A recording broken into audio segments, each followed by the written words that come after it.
Hi guys, I'm Brad Montgomery and welcome to The Breakdown. And here we talk about science, psychology, and investing. Today we're going to be talking about hurricane season 2023, where we are so far and where we could be headed. Before we get started, if you missed any of our past conversations, you can catch any of our episodes at kfoxtv.com/The Breakdown and listen along on Spotify and Apple Podcasts. Now, let's break it down. And we're here with Evan O'Regan, our CBS4 meteorologist, and we're going to be talking tropics today. And first of all, I want to talk a little bit about you, how you ended up in El Paso.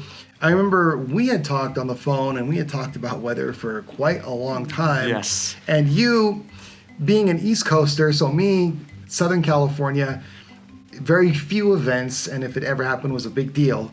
You literally grew up in New York. Yeah. And then went to college in Florida. So you talk about, you get your nor'easters, your snows, your big snowstorms, and then you get your tropical everything down in Florida. Yeah. So what are some, really quickly, before we start diving into, some of the nitty gritty on hurricanes and tropical systems, what are some of the things that you experienced or got the chance to forecast for in Florida? Well, in Florida, we got a few tropical systems coming our way. Particularly in recent memory, we got a couple of systems last year. Of course, Hurricane Ian was a major one last year that hit southern Florida down in Fort Myers. So I got the privilege to cover that for FSU Weather, completely student-run weather show at Florida State. Great program, and that's actually one of the reasons why I'm here in El Paso is because of FSU Weather. So got the chance to cover Hurricane Ian last year, and we also got the chance to cover Hurricane Nicole when it made landfall. Very rare November landfall last year, late in the season. You don't really see hurricanes in November, but we did see one last year, so that was a really cool chance to cover that as well. So thankfully, Tallahassee was spared from any major hurricane landfalls. When I was there, we only got weak tropical systems, remnant lows, but we did get the chance to cover those, so that was really exciting. And how many years were you down there, by the way? I was down there for 4 years, with the exception of COVID.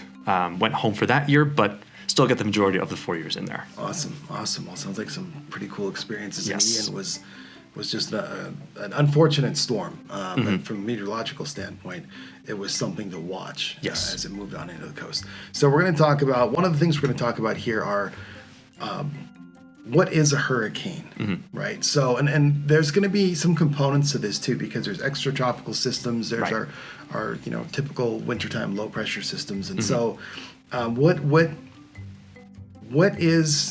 be basically your basic definition of a hurricane? What are we looking at? So essentially, it's a low-pressure system forming in the tropical regions of our oceans. So I'll get into a little bit more of where that is in just a little bit. But essentially, you're looking at the low to mid-latitudes. So say around maybe 30 degrees to maybe 45 degrees. That's pushing it. But you could get anywhere in that range of where you're looking at for tropical development. So you need that warm ocean water. You need relatively moist air. You also need very minimal wind shear. We'll get into what that is too in just a little bit. But essentially what a hurricane is that low pressure system in the tropical regions of our oceans. It could be in the Atlantic Basin, it could be in the Pacific Basin, it could be in the Indian Basin as well. And you can also get storms, of course, in the Gulf of Mexico and Caribbean Sea. We just had Idalia earlier this week. And that was a big deal. Yes, it was. So essentially, you get that tropical system forming, that tropical cyclone, and it doesn't have any fronts attached to it. It cannot have any of those. If it does, it is not a hurricane, not a tropical system whatsoever. So it's also a warm core system. I know that's very technical, but again, it doesn't have those fronts attached to it. And you had mentioned, 45 degrees latitude. Yes. It's really interesting, and I don't know if you've I'm sure you've noticed this too. Once they start to get north of like 45 degrees, they kind of start to stretch out and look a little different. Like it's not as conducive. Yeah, it's not. Once you get in. Why? Do we know why that is? I mean, I don't know. I mean, it's one of those kind of just weird off things. It's not talked about often, and they can maintain strength. Look, don't get me wrong. Obviously, you've got hurricanes that have hit all the way up to New Jersey and New York, but Long Island. But again, they get this kind of elongated, kind of battered Yeah. So I mean, I would assume it has something to do with just how the winds behave at the upper levels of that part of the world. right. Once you get away from the tropics. Right, because I don't know if anybody has seen the current satellite imagery of Idalia. It's extremely sheared right now. Right, The center of the storm is down near the southern portions of North Carolina, off the coast there, and all of the thunderstorm activity is off to the northeast, and that's because the winds at the upper levels are just screaming. Yeah. So it's just tearing those thunderstorms apart and pushing them off to the northeastern side of the system. So that might have something to do with why systems get so elongated as they go further north. And so you mentioned a lot of the areas that see hurricane and tropical development around the world. There was something that was always fascinating to me when I was coming up in like high school and then started getting into college, and it was the lack of activity in the southern Atlantic. Yeah, that is funny. Interesting. Yeah. And for the longest time, they had said, I think it was Brazil, we don't really have, hurricanes, blah, blah. Right. And it was, it was a good touristy thing to say. But Mother Nature, it tends not to be, does it ever happen or does it never happen? It tends to be how often does something happen. Whether you're talking about earthquakes, tornadoes, hurricanes, give it enough time, you'll probably see some somewhere, right? Right. So they had Katarina, and I can't remember what year it was, but it was a hurricane, and it strengthened and it moved in to Brazil, did some damage, unfortunately, obviously, but again, super, super rare.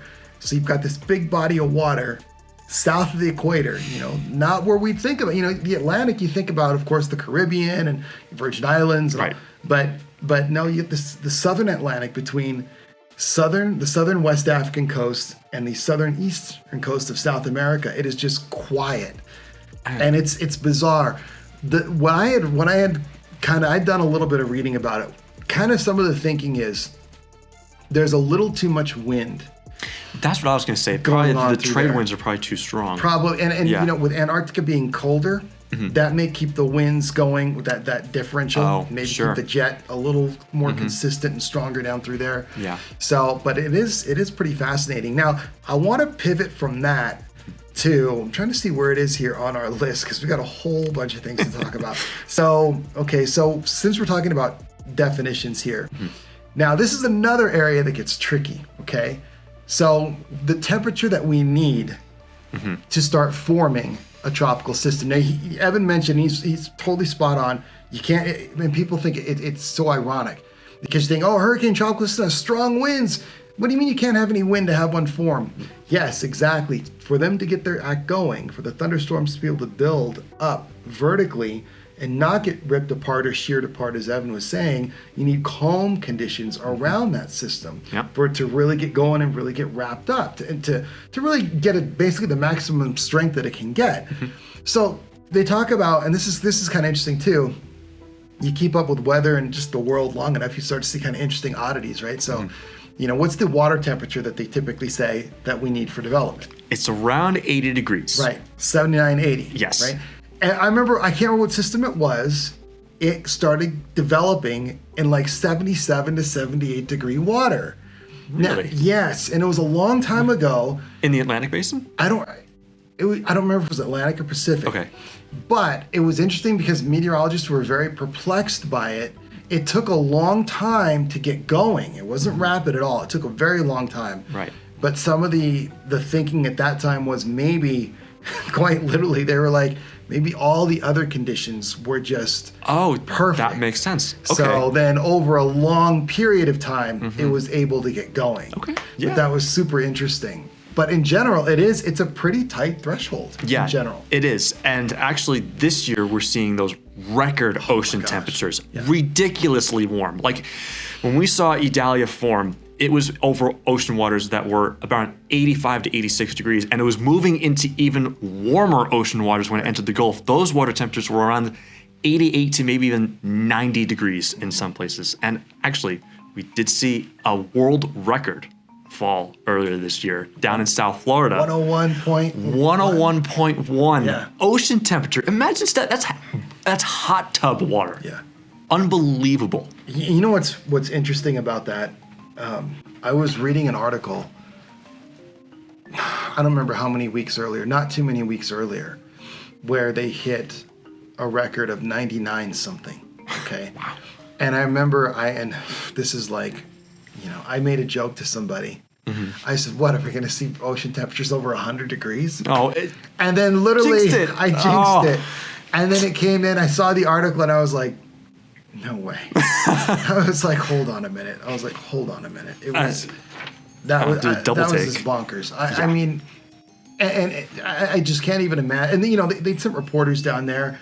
I think Ginger Z had gone down there, and I mean, I don't even know what that would feel like. I mean, you're going like beyond bath water in some cases towards sauna water. Yeah, it's literally like you're getting in a hot tub. Yeah. It's unbelievable. Like, that's the temperature you'd usually see in a hot tub in your backyard. That's what you said to 101. And I can't imagine. I mean, I can't even imagine. What was so? I got to ask you this because growing up where I grew up, it was a big deal. Well, at the time in the 90s in Southern California, in early 2000s, it was a big deal if the water temperature was 72. Yeah. That was a good August day. If you went down to Seal Beach, Huntington Beach, and the water was 72, you struck gold. Yeah. Right? So now for the East Coast, I know it's a whole different ballgame. What's the warmest water temperature you've ever walked into? Ooh. Anywhere on the East Coast? Anywhere, just the warmest.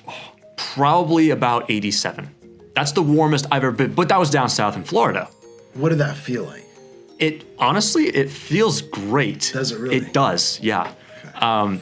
I know that like water temperatures back where I'm from in New York, you get lucky when it's 70 or above, similar to California. Right. So feeling that water temperatures in the middle to upper 80s, it actually feels, and you don't get cold either, so you can stay in there. You just go right in there. Wow. Don't have to worry about it, because most times when you're getting in the water in New York, you have to stand there and brace yourself and just say like, okay, little by little. I can do this. You just have to go in, dive through a wave, and then you get acclimated. But you get cold because the wind's still going around and it's cold in the water. So eventually, like, your limbs start going numb. You lose feeling.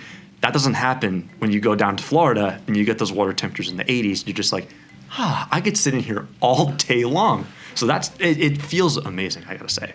So just really quickly, and then we're gonna get back to talking about water temperatures here, right? So 80 degrees, 79 to 80 for the threshold to form a hurricane. Okay, so you're talking about warm water. I just remember the coldest water I ever got in. We had stayed off the Washington State coast. Okay. And I was the only kid getting in the water. The water was about 55 degrees. I was the only one in there. I got, when you're young, you don't notice temperature as much, So I got acclimated to it. I didn't really understand why no one else was swimming. But then later, as I got older, I think my parents had mentioned, we couldn't believe you were in there. Oh my gosh. Just around mid-50s. And that was... That's like, have you ever seen in New York, where they do the polar plunge? Yeah, yeah. Right in January, water temperatures in the 40s? Oh. Nope, not for me. Yeah, that'd be a little scary. Yeah. Okay, so now some of the numbers that we're seeing this year on hurricanes. Yeah. I want to go over really quickly. The prediction was 12 to 17 named storms. Okay. We're up to about 9. Okay, 5 to 9 of those. So we're looking at 12 to 17 just named storms, no matter how strong, how weak. 5 to 9 of those to become hurricanes, and 1 to 4 major hurricanes. Now, there's an important point. And I know I don't think this is hit hard enough. These forecasts come out, right? And I believe it's from the National Hurricane Center. Is that correct? Yeah, they do. I believe it's actually NOAA. NOAA does it, and then there are various other places that do it. I know Colorado State does one. Right, they do one too. Have we seen Colorado State's? Do they kind of coordinate now with each other? I'm not sure. Okay. They're around the same. Okay, they usually run pretty close. But But the thing is, no matter which one you see, like, a lot of people think, oh my gosh, this is the amount of hurricanes that are going to slam into the U.S. No, you could have 5 to 9 hurricanes, 1 to 4 major hurricanes, and not one of them affect the U.S. Right. So that's something, and I wish they would. I mean, it's said every now and then. I think among meteorologists, it's kind of taken for granted. But for the general public, I think when you're telling somebody, 5 to 9 hurricanes, 1 to 4 major hurricanes, from Brownsville, Texas, all the way around to Cape Hatteras and beyond, people get worried, and maybe that should be stressed a little more. So that aside, now we're up to, I think, Franklin. Actually, we have Jose. Jose. As early as today. So Okay, that's number 10 Okay, for names. Jose is number 10. Yeah. So we're up to number 10 now. Looks like we're pretty much on track. September, I guess, is the most active month. Yep, we're entering peak season. 75% of activity is Yeah. generally around September. So, what are we looking at? Have there been any like? I haven't seen any real forecast changes to this outlook. I guess the most recent one was they upped it. Yeah, that's what I was going to say. That was the most recent. Okay. Yeah, that's probably about a month or two ago Okay. that they adjusted that, and they raised the numbers for this season, and we actually got off to quite a slow start. Probably El Nino. Is that what Yes. the thinking is? Yeah. Yeah. We're transitioning this year. We've had 3 consecutive years before this year of La Niñas, and typically that will lead to more activity in the Atlantic Basin. This year, we're switching back to El Nino for the first time since 2019, I believe. However, that does not mean necessarily that we're going to have a below average season, because right now it's forecasting for 30% chance of above average season. Right. And it's so. Even if we go average or above average, it still can be pretty bad. And we have to see where we're going. As you said, September is the most active. We're looking at here too. It's almost like El Nino may have delayed the start, but don't get complacent. And I know this is going to be one I'm going to ask, because I don't really know. But do you remember Hurricane Andrew? Did you study it? Did you guys? We studied it a little bit. Okay, a little bit. Okay, that was obviously a monster of a storm. I'm sure you've seen some of the pictures of Homestead. Yeah. I mean, it looked like a tornado, EF4 maybe, that just came through. I mean, it wasn't foundations left, but I mean, pretty close in some areas. Yeah. And I'm talking wind damage. I'm not talking foundations because almost swept away from surge. I'm talking, and Hurricane Andrew, this is like the mid-late 90s. 1991. Early 90s, Yeah. That's right. 1991. Hurricane Andrew was on a slow season. Yeah, it was. It was it was the A name, and it was in August. We Late. just had the anniversary of it. Yeah. And yeah, so that says it exactly. We're all into August. A name Andrew, and I remember, and that year was a good lesson for meteorologists not to get complacent. Right. Because there were some that were actually, I think it was Hope who used to work at the Weather Channel, older gentleman. Okay. He was their hurricane expert at the time. And he was one of the few saying, hey, we've been quiet all this time.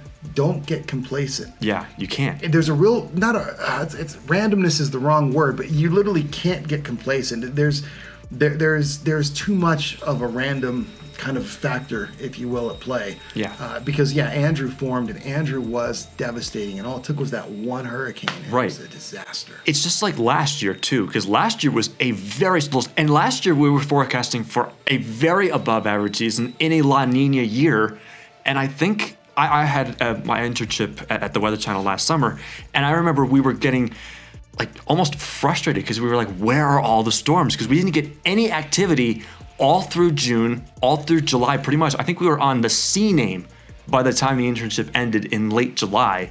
And we were saying, where is all the activity? And I say this all the time. It takes one bad storm to make it a bad season. Exactly. Even if it's a below average season, it takes one bad one.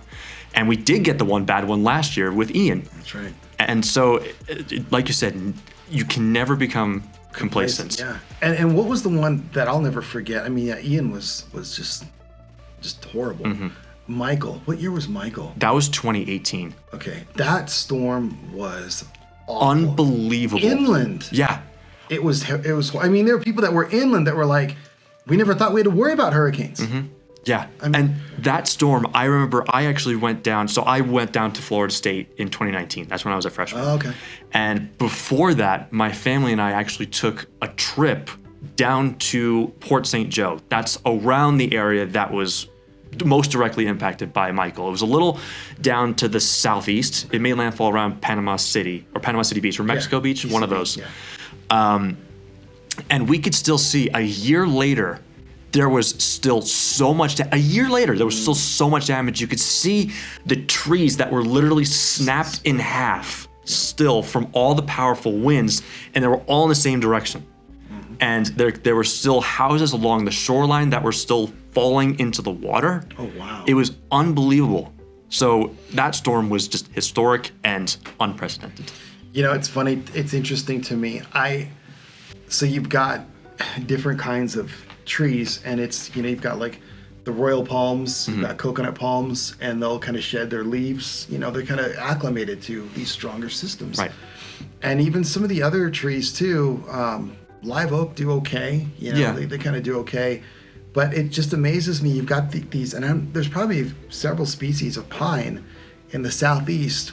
They've been there for how many years, and they're not they snap. I know, they snap like twigs. They do. It's There was a and video. those are the trees that were snapped over, was those Yep. pines. Yeah, and there was even yesterday. For just as we're recording a day after Idalia, and there was I think a lady. She was shooting out of her home, and one of the pines started to snap in Florida, and it hit the other side of her house. And Yep. I mean, it's just, you'd think by now they would have adjusted a little bit in their growth I know. habit, but I guess not. A little slower to the punch there. They are. So now, so the areas that typically experience tropical development, it's going to be the Gulf Coast, and the Gulf of Mexico is super interesting because it's a lot of it is outside the tropics, Yeah. but it's such a shallow body of water that it heats up very readily in the Yes. summer. Okay.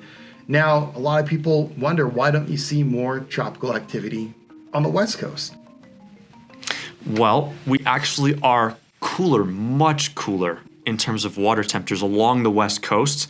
And that's actually one of the reasons why Hillary did not maintain its strength when it went up the coast towards California a few weeks ago. Water temperatures, I believe, around the California area or the Southern California area during that time period were in the 50s and 60s. Yeah. So that is not conducive for tropical development.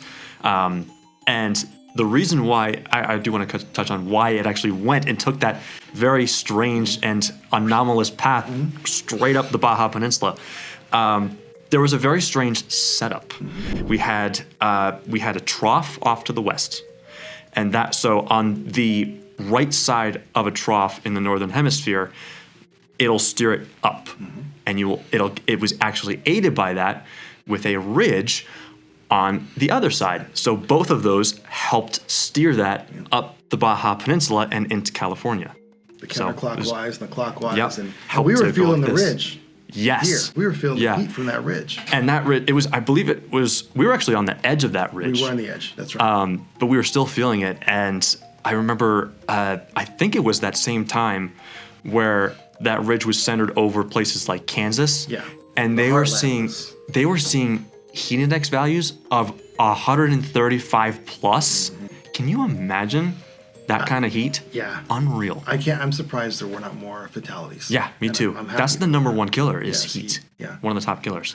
So for the West Coast, really quickly, Yes. the San Diego hurricane of 1858, the most damaging. Last tropical storm was Long Beach storm of 1939. I know a little bit about this because growing up out there, this is kind of my area, if you will, and the lack of is the colder water. So in order to get one there, Southern California has kind of this weird window of August, September, and it's not even every year, of course, not even every decade, of course, but it has to be a fairly strong storm, and it has to get pulled up fairly quickly, so it can't weaken fast enough. That's how you get one into Southern California. So it's got to develop farther south where the warmer waters are on the West Coast. They're not as far north as the East Coast.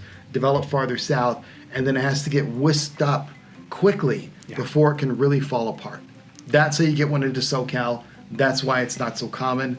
They are lucky in that sense that water does help protect them a lot. And that's exactly what happened with Hillary, though. Yeah, literally. Is it formed down in the warm waters of the Eastern Pacific, and it became a Category 4. Yeah, it was strong. It was an absolute buzzsaw. If you saw it on satellite, you would think that is an absolute beast of a storm. It was. And then, of course, it got whisked up very quickly. I forget how fast it was moving, but it was probably around 20-ish miles an hour. Probably at least. Yeah, Because in the that's very fast for a last tropical 2-3 system. days, it was going. Yeah, it was flying. That's very fast for a tropical system, by the way. It's 20 miles an hour. And it was whisked right up there right before it weakened. Yep. So Yep. that's how we got it. Surprised a lot of people. Yeah. So really quickly, I want to talk about one of the stronger ones. You can't like go out of this without kind of an honorable mention kind of thing. So we've got, used to be you'd hear about Typhoon Tip as being one of the stronger ones, and it was in 1979. That was actually in the Western Pacific. Okay, we're talking not the Eastern Pacific over by the Mexico and the U.S. and South America. We're talking Westpac, Western Pacific, is the Asian side of the Pacific Ocean, okay? But then Hurricane Patricia came around, and this was in 2015. We were talking about winds of 215 miles per hour sustained. Unbelievable. Just unbelievable. And I'm going to actually get a picture to our producer here, because when you see the eye of this, and I'll just show you really quickly, I mean, just a pinhole. Doesn't get better than that. It almost reminds me, was that Wilma? Wilma, yeah. That when I think of pinhole eye, I think Wilma. That was just an amazing storm. I mean, to have one of those coming your way, I can't even imagine. Riding it out wouldn't even be on the table at that point. Absolutely not. No. For sure. Well, okay. Well, it was great talking with you, Evan. We're going to do some more weather topics, I'm sure. Yeah, thank you for having me. Now, you, really quickly, I do want to, there are a lot of people that are interested in this and want to find out some information or even safety information for family in other parts of the country. Where did they kind of send people, with you going to school in Florida? What were some of the things they would tell you guys to send people to for information on? The number one website you can go to is the National Hurricane Center. That's where you can find everything tropical, everything that you want to find out there. They have literally everything you can imagine, from everything from public advisories to forecast discussions if you're weather nerds like the two of us. And you can also check out NOAA. That's another great resource. Now, does National Hurricane Center have any model data, or does NOAA have any model data?